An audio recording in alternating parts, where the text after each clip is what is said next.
She would join us in a wild snowball fight. In the summer, she'd start a water war by grabbing a garden hose and dousing us with the cold spray. If we were stuck inside, she'd teach us to play a card game or how to make a batch of cookies. She found a way to be a part of our lives, making memories out of the most ordinary days. If Fridays were the good days, Sundays were bittersweet, knowing that the minutes with Mom were ticking down and that we would soon be parting ways. I was aware that she would be taking us back home. I was old enough to repeat the facts, that it would be 2 weeks until we could do it all over again. But 2 weeks to a 5-year-old felt like a lifetime. It was difficult to imagine passing the time between then and the next visit, so I tried to make the most of the lazy Sunday afternoons before going home. I'd do my best to fight back the tears, aware that our weekend together was drawing to a close. She'd drive us back home to the small farm where we lived with my father in rural southeastern Kansas, 5 miles east of a cozy little town called Chanute. Our house was a breezy fixer-upper, nestled on a few acres between pastures and soybean fields. My sister and I spent most of our time outdoors exploring, looking for wild mulberries along the fence-lined trees, or working alongside my father in our old red wooden barn as he tended to his horses. I found comfort in the simplicity of my father's world. There was always something constructive to be done around the farm, mending fences or feeding the animals. When the chores were done, he'd grab a rope and teach us how to lasso a sawhorse as if it were a calf, or maybe even fashion us a bow and arrow made from tree branches and baling twine. With Dad, there was always adventure with work and with play. Among my favorite things to do was to help Dad shoe the horses. His skills as a farrier were fascinating. Whenever he brought out his tools and the anvil, I was right there to join him. Though I was still small enough that I could walk under a horse, I begged for him to let me in on the action. There were times where he might say something like, "This is too big a job for a little girl."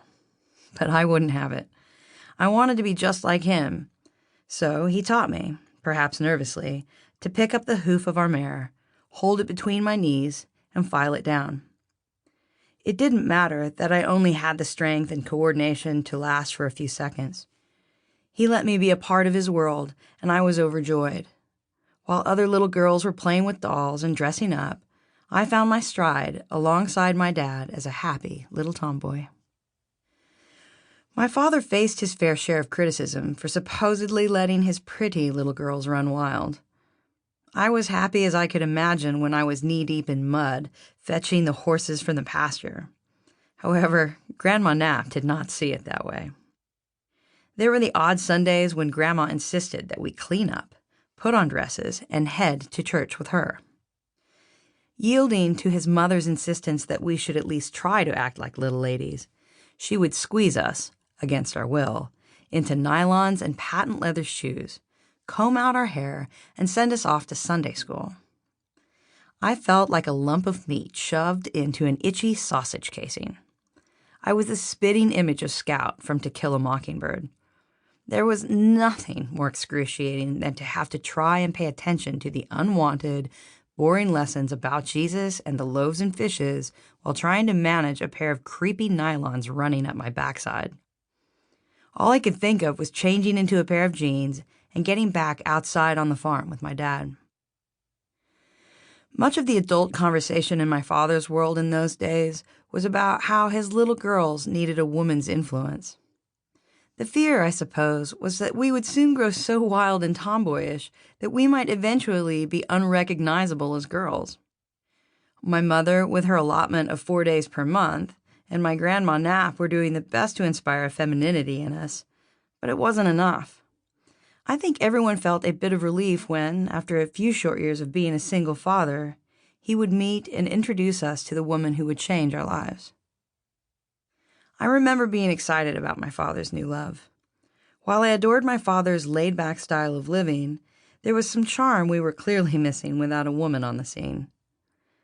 Up to that point, our country house was little more than a shelter where we ate and slept. The only life we had known for the 2 years since my parents